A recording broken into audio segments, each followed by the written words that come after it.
잘 아는 대로 성경은 구약 39권, 신약 27권, 합해서 66권이죠. 좀 더 세분하면은 1189장 31,173절로 되어 있는 참으로 엄청난 분량의 책입니다. 자, 그러면 물어봅시다. 여러분들이 가장 좋아하는 성경 구절은 뭡니까?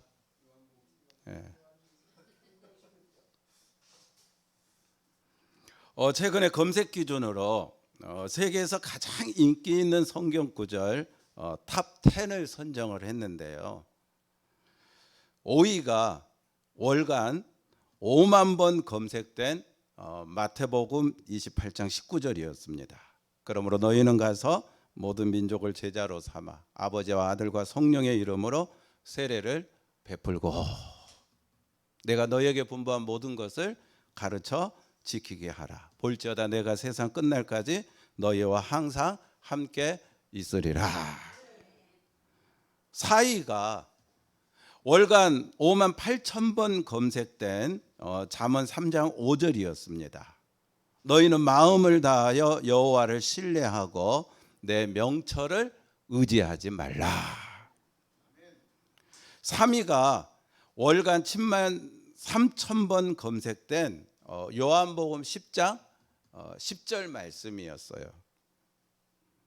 도둑이 오는 것은 도둑질하고 죽이고 멸망시키려는 것뿐이요 내가 온 것은 양으로 생명을 얻게 하고 더 풍성히 얻게 하려는 것이라.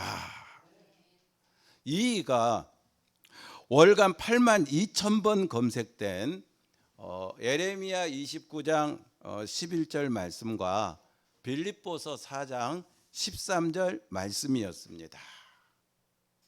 여호와의 말씀이니라 너희를 향한 나의 생각을 내가 아나니 평안이요 재앙이 아니니라 너희에게 미래와 희망을 주는 것이니라. 내게 능력 주시는 자 안에서 내가 모든 것을 할 수 있느니라. 자, 그럼 대망의 1위는 어떤 말씀일까요? 2위가 월간 검색 수가 8만 2천 번이라고 그랬는데 대망의 1위는 과연 검색 수가 얼마나 될까요?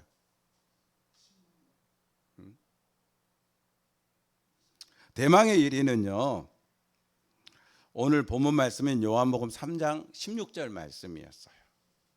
그리고 검색 수가 얼마나 되느냐면은 무려 210만이었습니다. 차이가 엄청나죠. 2위가 8만 2천 번 검색됐다고 했는데 요한복음 3장 16절. 그만큼 세계의 모든 사람들이 다 좋아하는 말씀이고 아는 말씀입니다. 하나님이 세상을 이처럼 사랑하사 독생자를 주셨으니 이는 그를 믿는 자마다 멸망하지 않고 영생을 얻게 하려 하심이라. 그래요. 성경을 짜고 또 짜고 그래서 마지막 그 남는 엑기스가 있다면은 바로 요한복음 3장 16절 말씀입니다. 그래서 종교개혁가 마틴 루터는 이 요한복음 3장 16절을 작은 복음이라고 했어요. 성경의 축소판이라고 말을 했습니다. 자, 주일학교 때부터 참 귀가 따갑도록 듣고 불렀던 찬양인데 한번 불러봅시다. 하나님이 세상을 이처럼 사랑하사 독생자를 주셨으니 누구든지 예수 믿으며 멸망하지 않고 영생을 얻으리로다. 요한복음 3장 16절. 율동 아세요? 네? 네. 자, 한번 따라해봐요. 예. 하나님이 세상을 이처럼 사랑하사 독생자를 주셨으니 누구든지 예수 믿으면 멸망하지 않고 영생을 얻으리로다. 요한복음 3장 16절 말씀. 할 수 있겠어요? 네. 그 한번 허리에 손 해봅시다. 네. 자, 같이 해봅니다. 시작. 하나님이 세상을 이처럼 사랑하사 독생자를 주셨으니 누구든지 예수 믿으며 멸망하지 않고 영생을 얻으리로다. 요한복음 3장 16절. 잘하시네. 예. 그래서 이 시간에는 이 복음의 액기 쓰인 요한복음 3장 16절 말씀에 나타나 있는 위대한 복음의 진리 세 가지를 말씀드리면서 함께 은혜를 나누려고 하는데요. 하나님께서 저와 여러분 모두에게 큰 은혜를 주실 줄로 믿습니다. 자, 첫 번째, 이처럼 사랑하사입니다. 이처럼 사랑하사. 하나님이 여러분을 어떻게 사랑하셔요? 이처럼 사랑하신답니다. 자, 우리 옆에 분하고 인사를 나눠봅시다. 하나님이 이처럼 사랑하신답니다. 자, 그러면 하나님이 이처럼 사랑하신다는 것이 구체적으로 어떻게 사랑하는 것을 가리키는 건가? 창세기 29장에 보면은요, 나반의 두 딸 레아와 라헬의 이야기가 나옵니다. 뭐 잘 아시는 대로 나중에 둘 모두 다 야곱의 부인이 되죠. 16절, 나반에게 두 딸이 있으니 언니의 이름은 레아요 아우의 이름은 라헬이라. 17절, 레아는 시력이 약하고 라헬은 곱고 아리따우니. 동생 라헬은요, 말 그대로 미스 바단 아람이었어요. 최고의 미인이었습니다. 여러분, 오죽하면 야곱이 첫눈에 반했을까요? 라헬을 본 순간 완전히 눈이 가버렸어요. 그래서 라헬을 얻고자 7년 동안 무보수로 일을 하고 또다시 7년을 더 일을 했습니다. 그리고 이제 라헬을 부인으로 얻은 다음에 너무 고맙고 감사해서 한 번 더 7년 무보수로 일을 했어요. 그러니까 도합 몇 년? 21년. 그러니까 이 라헬의 미모가 짐작이 돼요, 안 돼요? 예? 무보수로 21년을 일할 정도였으니까 대단한 그런 미모의 여인이었습니다. 그런데 이 라헬에 반하여 언니 레아는 시력이 약했어요. 여자로서 신체적인 핸디캡이 있었다는 겁니다. 시력이 약했다는 거는. 그래서 홍기를 놓쳤어요. 그래서 아버지 나반은 이러다가 혹 우리 딸이 결혼도 못하고 혼자 독신으로 살다가 죽지 않을까 늘 걱정을 했습니다. 원래 부모님의 사랑이 그러잖아요. 내리사랑이라고. 잘난 자식보다는 못난 자식한테 사랑이 더 가잖아요. 우리가 손가락도 보면은 10손가락 다 내 손가락이지만 길고 짧은 거 있듯이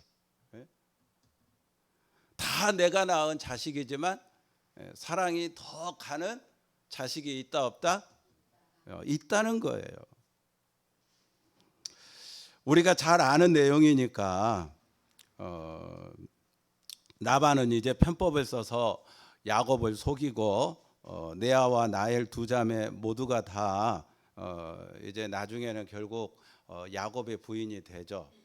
먼저 라헬을 결혼시켜야 되는데 편법을 써서 언니 레아를 결혼시키고 그리고 뭐 하여튼 나중에 이제 라헬까지 다 야곱의 부인이 되지 않습니까? 성경 말씀에 보면은. 근데 문제가 생겨요. 야곱이 신체적인 핸디캡이 있는 레아는 첫째 부인인데도 거들떠도 보지 않고 맨날 외모가 아름다운 라헬만 쳐다보는 겁니다. 라헬의 방에서 나오지를 않는 거예요. 그러니까 저절로 레아는 맨날 부엌에서 일하고 라헬은 방에서 놀고, 결혼은 했지만 참 레아의 인생이요 불쌍하게 그지없었어요. 자, 그런데 바로 그때 사랑의 하나님이 개입하십니다. 31절, 여호와께서 레아가 사랑받지 못함을 보시고 그의 태를 여셨으나 라헬은 자녀가 없었더라. 자, 레아가 남편에게 사랑받지 못함을 보시고 레아의 태를 열어 자식을 주십니다. 첫째 아들 르우벤, 둘째 아들 시므온, 셋째 아들 레위, 넷째 아들 유다를 주셔요. 반대로 라헬은 사랑받는 걸 보시고 태의 문을 닫아 자식을 주지 않으십니다. 옛날에 그런 분들 많았잖아요. 남편 사랑받지 못한 분들 가운데 때로는 자식을 남편으로 의지하면서 자식에게서 위로를 얻으며 사는 분들 많이 있지 않았습니까? 그래서 이제 레아와 라헬 사이에 역전이 일어납니다. 레아는 하나님이 주신 선물, 이름만 들어도 유명한 아들들 르우벤, 시므온, 레위, 유다를 통해 위로를 얻고 힘을 얻으며 삽니다. 근데 반대로 라헬은 남편 사랑을 받았지만은 마치 한나와 브니나의 이야기처럼 그도 여자인지라 아무리 남편 야곱의 사랑이 넘쳐도 마음 한구석이 공허합니다. 언니 레아가 그렇게 부러울 수가 없어요. 자기도 아들을 품에 안아보고 싶어요. 인간사 새옹지마란 말이 있듯이 하루아침에 전세가 바뀌었어요. 레아는 자식을 통해 늘 웃고 라헬은 자식이 없어 늘 슬펐습니다. 레아는 슬픈 여자에서 기쁜 여자로 바뀌고 사랑의 하나님이 개입해서 태의 문을 열어주심으로, 할렐루야. 거꾸로 라헬은 기쁜 여자에서 슬픈 여자로 바뀌고 맙니다. 근데요, 바로 그때 사랑의 하나님이 또 개입하십니다. 창세기 30장 22절 23절, 하나님이 라헬을 생각하신지라. 하나님이 그의 소원을 들으시고 그의 태를 여셨으므로 그가 임신하여 아들을 낳고 이르되 하나님이 내 부끄러움을 씻으셨다 하고 그 이름을 요셉이라 하니. 자, 이제 거꾸로 누가 위로를 받아요? 라헬이 위로를 받게 됩니다. 자, 여기서 우리는요 하나님의 사랑을 이해할 수 있어요. 자, 이처럼 사랑하사, 어떤 하나님의 사랑인지 우리가 이해할 수 있는 모습을 찾아볼 수 있다는 거예요. 자, 한번 따라 합시다. 하나님의 사랑은 하나님의 이처럼 사랑하사는 더 낮은 자를, 더 불쌍한 자를 사랑하는 사랑이시다. 자, 하나님의 이처럼 사랑하사가 어떤 사랑인지 아시겠어요? 네?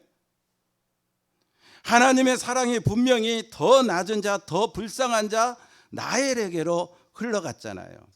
그것도 죄송합니다. 더 불쌍한 자 레아에게로 흘러갔잖아요.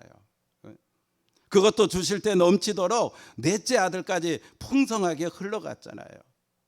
반대로 이제 라헬이 언니 레아보다 더 낮은 자, 더 불쌍한 자가 될 때 하나님의 사랑이 라헬에게로 흘러갔잖아요. 그렇습니다. 사랑하는 우리 무지개 가족 여러분, 우리는 여기서 하나님의 이처럼 사랑하사의 모습을 찾아볼 수 있어요. 물은 항상 낮은 곳으로 모이듯이 하나님의 사랑도 항상 낮은 곳으로 흘러간다는 것입니다. 레아가 라헬보다 낮은 곳에서 신음하고 고통스러워할 때 하나님의 사랑은 누구에게로? 레아에게로 흘러갔어요. 반대로 이번에는 나엘이 레아보다 낮은 곳에서 신음하고 고통스러워할 때 하나님의 사랑은 누구에게로? 나엘에게로 흘러갔습니다.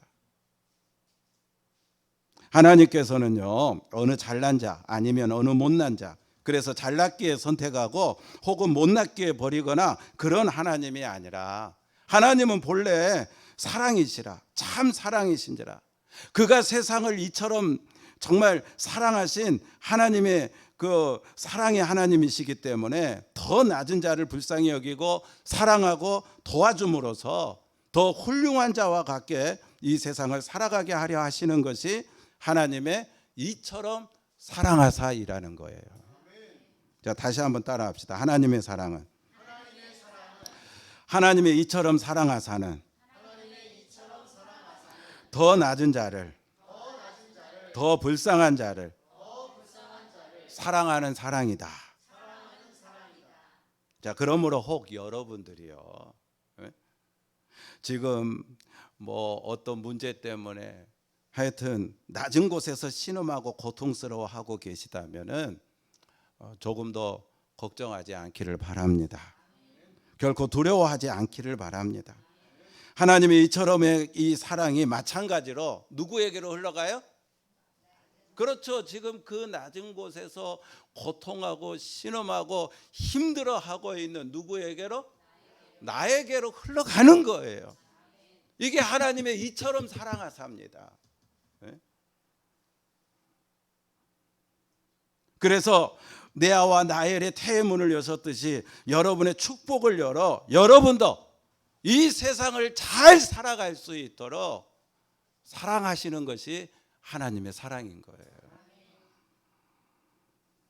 하나님의 이처럼의 사랑을 받고 있는 사랑하는 우리 무지개 가족 여러분, 저와 여러분이 누굽니까?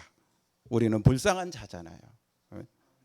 죄로 인해 죽을 수밖에 없었고 아무리 애를 쓰고 힘을 써도 진노의 심판 아래 허덕일 수밖에 없는 존재였잖아요.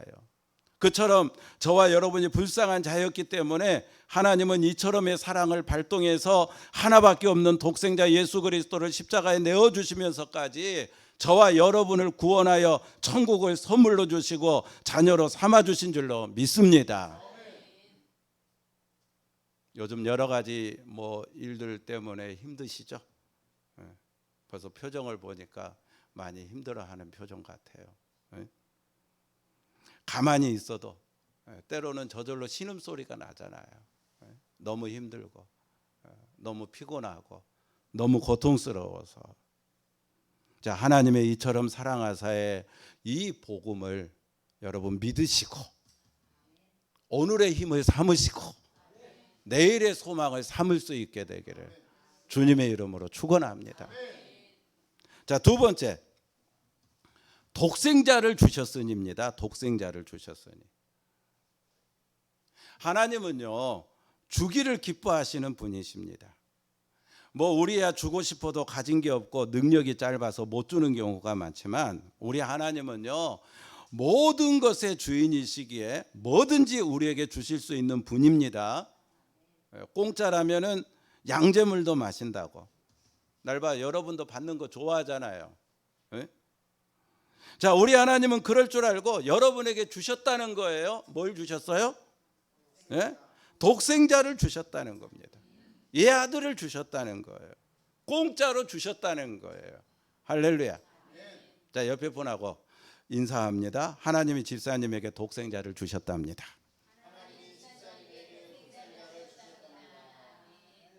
나에게 뭘 주셨다고요? 독생자를 주셨다는 거예요. 그러면은 하나님이 독생자를 주셨다는 게 구체적으로 뭘 말씀하는 걸까? 여러분, 독생자라고 하는 거는요, 아버지에게 아주 특별한 관계를 가지고 있는 아들을 의미하는 겁니다. 옛날에는 남아 선호 사상이 심하고 또 가문의 대를 이어가는 것이 조상들한테 효도하는 것으로 생각해 아들을 귀하게 여겼어요. 정말 귀하게 얻은 독자라면은요, 끔찍하게 여겼습니다. 저희 집은 뭐 아들만 5명 있는 집이어서 뭐 제가 또 막내다 보니까 별로 귀하게 여기지 않고 큰 것 같은데, 뭐 그래도 뭐 부모님의 사랑 많이 받고 큰 것 같아요. 근데 진짜 뭐 딸만 있다가 마지막에 이제 아들을 낳아가지고 이제 대를 이어가겠다, 이제 그렇게 생각이 되는, 정말 어렵게 해가지고 얻은 아들이 있잖아요. 그러면은 부모님이 어떻게 합니까? 막 끔찍이 유하잖아요. 할아버지 할머니가 어떻게 해요? 딸들은 참 죄송하지만 아무리 잘해도 쳐다도 안 보고 맨날 완전히 껌딱지처럼 그 아들만 붙들고 있잖아요. 그래요, 안 그래요? 옛날에 그랬잖아요. 뭐 말순이, 말자, 다 상처가 있는 이름 아닙니까? 하여튼 아주 특별한 대우를 받는 게 애아들이었어요. 바로 그 특별하고 소중한 아들을 값없이 여러분에게 주셨다는 겁니다. 그것도 여러분과 저는 죄인이라 솔직히 하나님의 이 선물을 받을 자격이 없는 자들임에도 불구하고 그런 저와 여러분에게 주셨다는 거예요.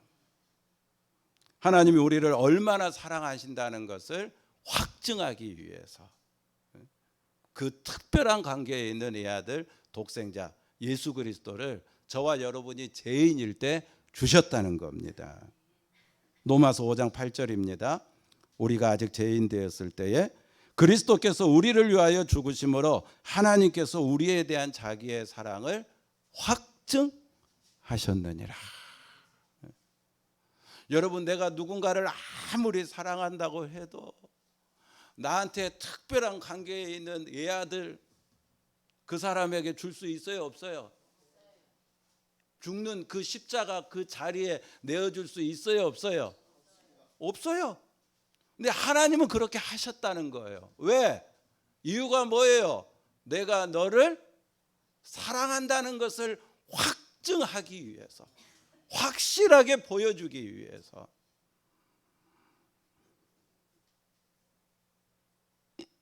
그런데 우리는 왜 하나님의 사랑을 의심합니까? 조금만 뭐가 내 마음대로 안 되고, 뭐가 내 뜻대로 안 되고, 그 내 마음이 불편하다고 해서 왜 신앙생활하면서 하나님의 사랑을 그렇게도 자주 의심합니까? 확증했다 그랬는데. 로마서 8장 32절, 자기 아들을 아끼지 아니하시고 우리 모든 사람을 위하여 내주시니가 어찌 그 아들과 함께 모든 것을 우리에게 주시지 아니하겠느냐. 자, 주시지 아니하겠느냐. 준다는 거예요, 안 준다는 거예요? 반드시 주신다는 거예요. 혹 1986년도 개봉한 존 휴스턴 감독의 천지창조라는 영화를 보신 분이 계십니까? 거기에 보면 이런 장면이 나옵니다. 하나님이 아브라함에게 나타나셔요. 그리고 그에게 그의 독자, 그의 사랑하는 아들, 100살에 얻은 아들, 유업을 이을 유일한 아들 이삭을 하나님께 번제로 바치라고 명령합니다. 여러분, 번제라고 하는 이 제사는요, 일단 칼로 찔러가지고 모든 피를 다 빼내야 합니다. 한 방울도 남김없이 피를 다 뽑아내야 돼요. 그리고 사지를 조각을 내야 돼요. 사지를 절단해야 돼요. 조각을 내야 돼요. 그리고 그 제물을 불로 태워서 온전히 하나님께 드리는 제사가 이 번제라고 하는 제사입니다. 그러니까 이 번제라고 하는 제사는 하나님께 온전한 헌신을 다짐할 때 드리는 제사예요. 근데 하나님께서 아브라함에게 나타나 가지고 세상에 100살에 얻은 아들, 그 번제로 바치라는 거예요, 하나님께. 그래서 믿음의 조상 아브라함도 고민하죠. 밤새 고민합니다. 자기를 바치라고 하면은 뭐 좀 생각해 보겠는데 제물이 아들 이삭이거든요. 100살에 얻은 유일한 독자 이삭이거든요. 그래서 아브라함은 그 천지창조라고 하는 영화를 보면은요, 큰 바위 주변을 뒷짐을 지고 빙빙 돌면서 이렇게 말을 해요. 하나님, 약속이 틀리지 않습니까? 하나님은 분명히 제 아들을 통해서 저의 후손이 하늘의 별처럼 바다의 모래처럼 창대하게 하시겠다고 약속하셨습니다. 그런데도 제 아들은 아직 장가도 들지 못했는데, 그런데도 하나님께서 그를 번제로 잡아서 제사 드리라고 명령하셨습니다. 그러니 이게 약속이 틀리지 않습니까? 아브라함의 고민은 그것뿐만이 아니에요. 하나님은 자고로 사람을 잡아서 제물로 드리라는 법이 없으셨습니다. 인신제사, 하나님께서 가장 싫어하는 거였거든요. 가증하게 여기는 거거든요. 그런데 어찌 제 손으로 저의 사랑하는 아들을 죽이라고 명령하셨습니까? 이해가 되지 않습니다. 그러면서 계속해서 큰 바위 주변을 빙빙 돕니다. 그러다가 아브라함은 비장한 결심을 합니다. 하나님, 알겠습니다. 바치겠습니다. 드리겠습니다. 하나님께서 저에게 주신 아들이니까 하나님의 명령대로 제가 하나님께 기꺼이 드리겠습니다. 그러고 나서 아브라함은 이삭을 데리고 하나님이 지시하신 곳 모리아 산을 향해서 올라갑니다. 그러나 아브라함이 자기 아들 이삭을 잡아서 번제로 드리려고 하는 결정적인 순간에 하나님이 개입하십니다. 하나님은 아브라함으로 하여금 자기 아들을 아끼게 만드셔요. 이삭 대신 여호와 이레로 예비한 순양을 잡아서 번제로 드리게 하십니다. 할렐루야. 자, 사랑하는 우리 무지개 가족 여러분, 하나님은요, 아브라함이 자기 독자 이삭을 죽이려고 했을 때 어떻게 했어요? 자기 아들, 자기 독자 이삭을 아끼게 하셨어요. 여호와 이레로 준비해서 순양을 대신 바치게 하셨어요. 그런데 하나님은 어떻게 하셨습니까? 하나님은 저와 여러분의 자녀는 아끼게 하면서도 하나님 당신의 유일한 관계에 있는, 특별한 관계에 있는 독생하신 아들 예수 그리스도는 아끼지 않으시고 십자가에 내어주셨어요. 우리 자식은 아끼게 하고 당신의 자식은 아껴 안 아껴요? 아끼지 않고 십자가에 내어주셨어요. 그런 하나님을 우리가 비정한 하나님이라고, 몰인정한 하나님이라고 비난할 수 있습니까? 그 하나님의 사랑 덕분에 저와 여러분이 죄와 사망의 굴레에서 벗어나 구원을 받고 하나님의 은혜를 입고 천국에 들어가게 됐는데, 할렐루야.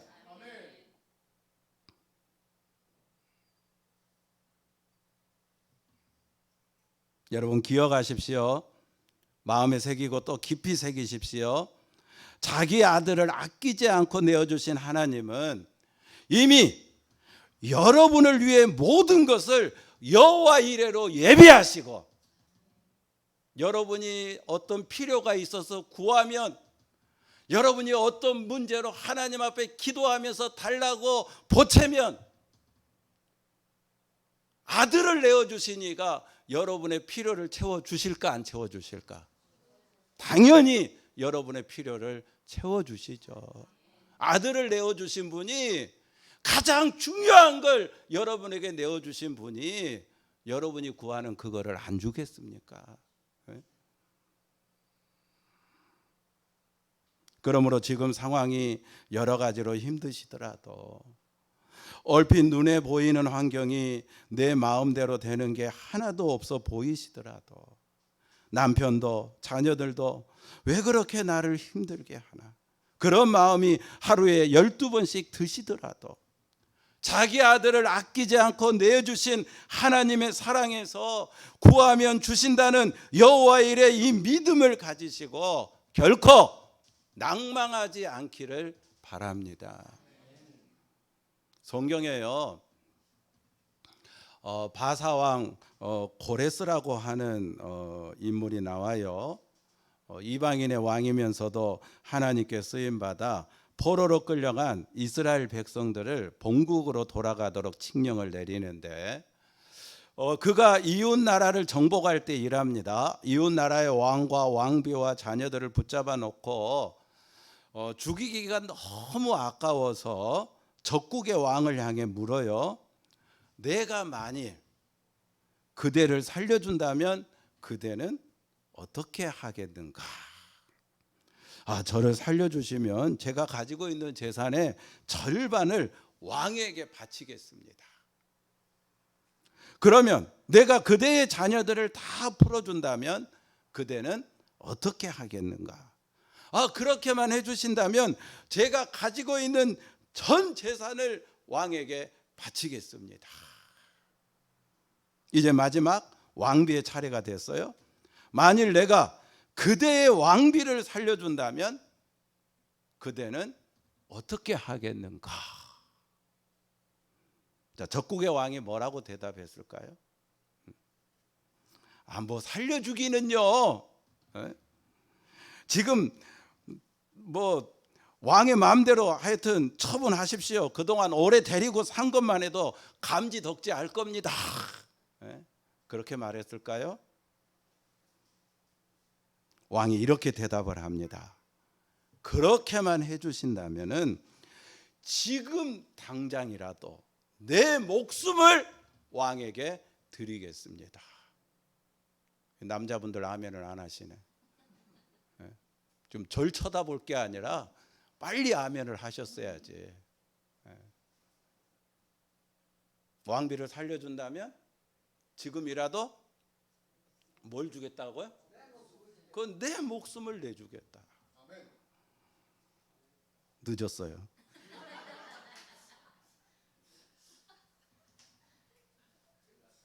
자, 그렇게 해서 이 고레스라고 하는 왕이 적국의 왕이지만 참 보기 드문 훌륭한 왕이라고 생각을 하고 감동을 받고 신하들에게 명령을 내립니다. 다 풀어줘라. 왕도 풀어주고 자녀들도 풀어주고 왕비도 풀어주고 다 풀어줘라. 죽이기에는 너무나도 아까운 사람들이다. 그렇게 해서 그들은 모두 풀려나게 되고 이제 그날 밤 잠자리에 들면서 풀려난 왕은 왕비에게 이렇게 말을 합니다. 과연 듣던 대로 바사왕 고레스는 훌륭한 왕임에 틀림이 없다. 그는 분명히 전 세계를 정복할 것이다. 내가 그의 얼굴을 자세히 살펴보니까 인물도 그렇게 출중할 수가 없다. 여보, 당신도 그렇지?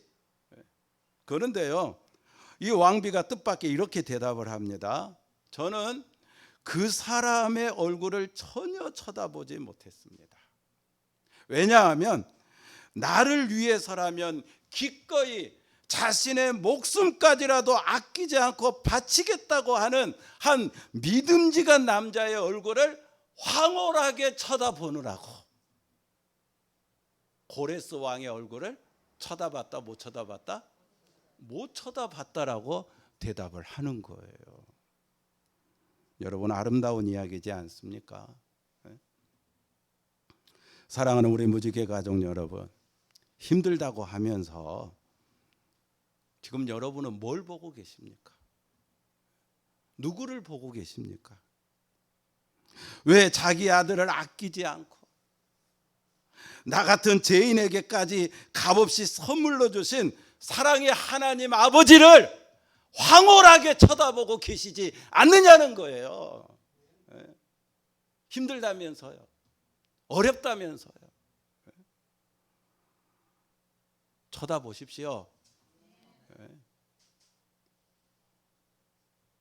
그 애아들을 독생자를 주신 하나님의 그 엄청난 사랑의 하나님을 황홀하게 쳐다봐요. 구하십시오. 기도하십시오. 주십니다. 구하라, 주리라 말씀하고 계시잖아요.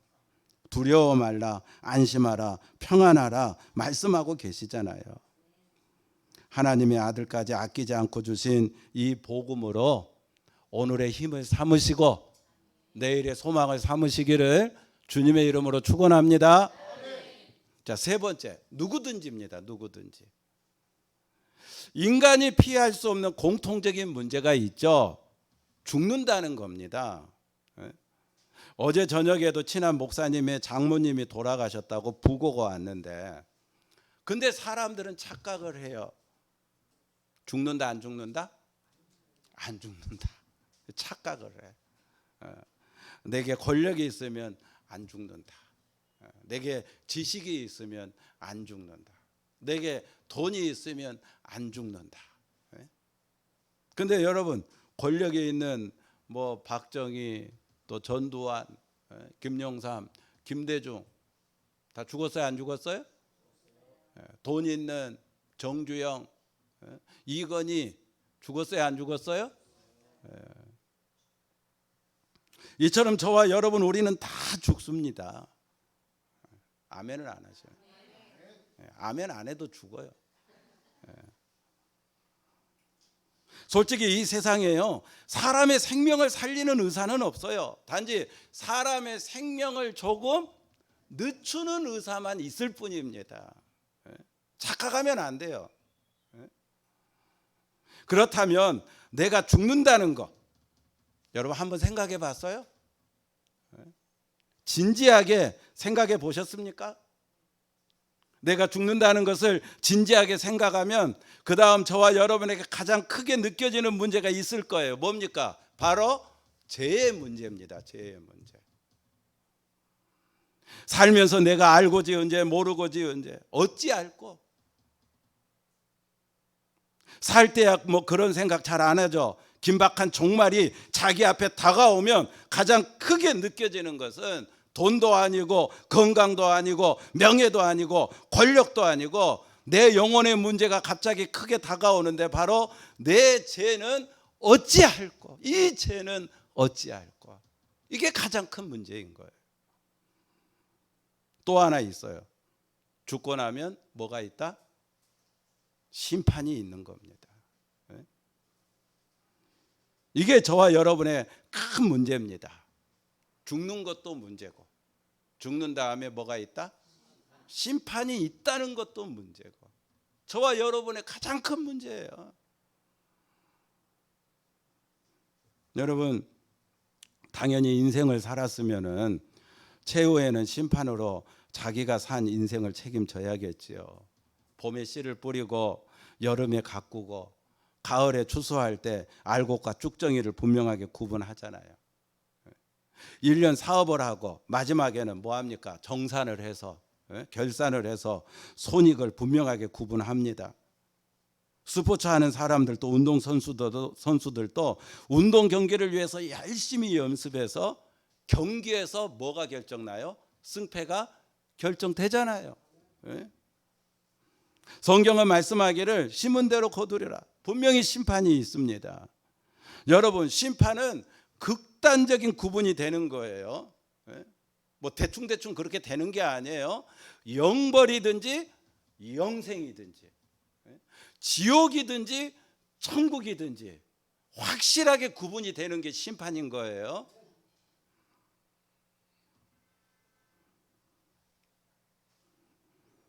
여러분, 만약에 그렇다면 혹시라도 오늘 하나님이 저와 여러분의 영혼을 데려가신다라고 할 때, 여러분은 천국에 갑니까? 혹시 나는 아무리 봐도 내가 요즘 좀 거시기 한데 지옥에 갈 것 같다고 생각하고 계시지는 않습니까? 여러분, 우리 인생의 문제가 뭐 다 공감하는 대로 우리는요, 유일한 시간을 살아가고 있는 거예요. 우리가 뭐 이렇게 좀 망가지고 실패하게 살더라도 다시 시간을 거꾸로 돌려가지고 이제 마음 먹고 정말 이렇게 새롭게 살아갈 수 있는 그런 인생이 아니라, 한 번 지나간 시간은 돌아올 수 없는 거예요. 우리는 지금 생방송을 살고 있는 거예요. 재방이 안 되는 거예요. 우리 인생은 연속극은 뭐 찍어놓고 계속 재방을 할 수 있지만은, 또 뭐가 잘못되면 편집을 할 수 있지만은, 우리 인생은 나이브예요. 나이브. 이거 안 되는 거예요. 유일한 인생을 살고 있는 거예요. 그래서 하나님의 심판대 앞에 저와 여러분이 다 서게 됩니다. 예수님이 나오셔서 뭔가 책을 하나 들고 나오시는데 그 책이 생명책이래요. 그 생명책에 이름이 적힌 뭐 그런 분들은 지옥에 가지 않고 천국에 간다고 하는데, 그래서 예수님이 나오셔가지고 그 책에 있는 적혀 있는 이름들을 부르기 시작합니다. 앞줄부터 최연숙, 최인혁, 이금옥, 정미호, 이혜진, 이효은, 김명자, 이정로, 강영남, 신민영. 그러면 다 이름이 불려지면 어디로 가는 거예요? 천국으로 가는 거예요. 이름 안 불려진 사람 있어요? 있네. 이우식.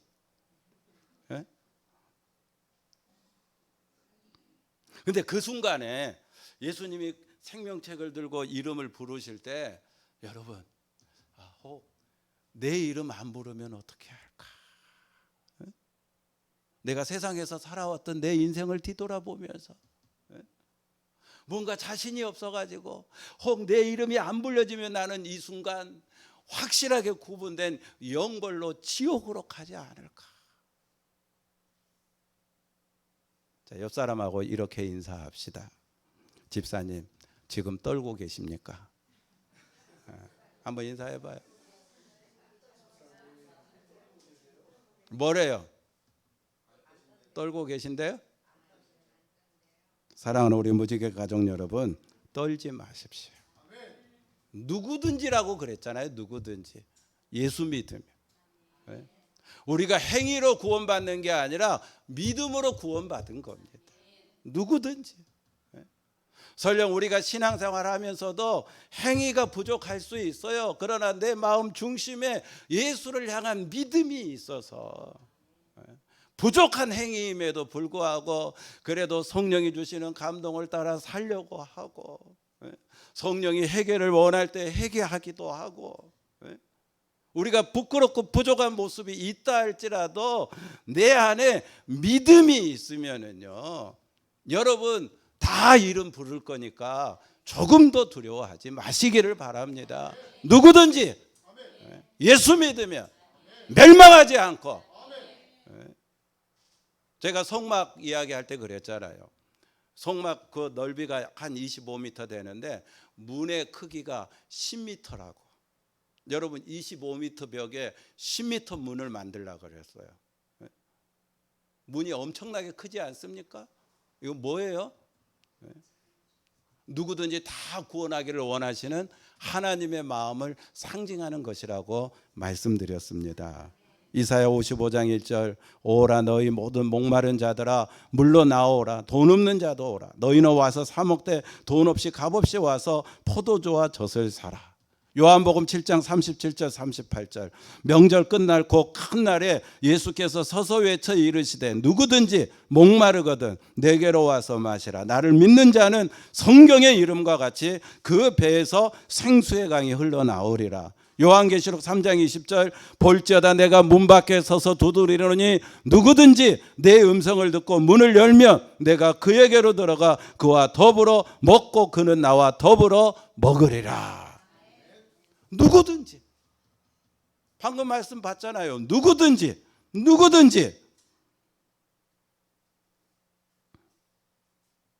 힘드시죠? 설상가상 내 자신의 부족하고 부끄러운 모습 때문에 하나님께 담대히 나아가지 못하고 여러분 가운데 주저하고 계신 분 계십니까?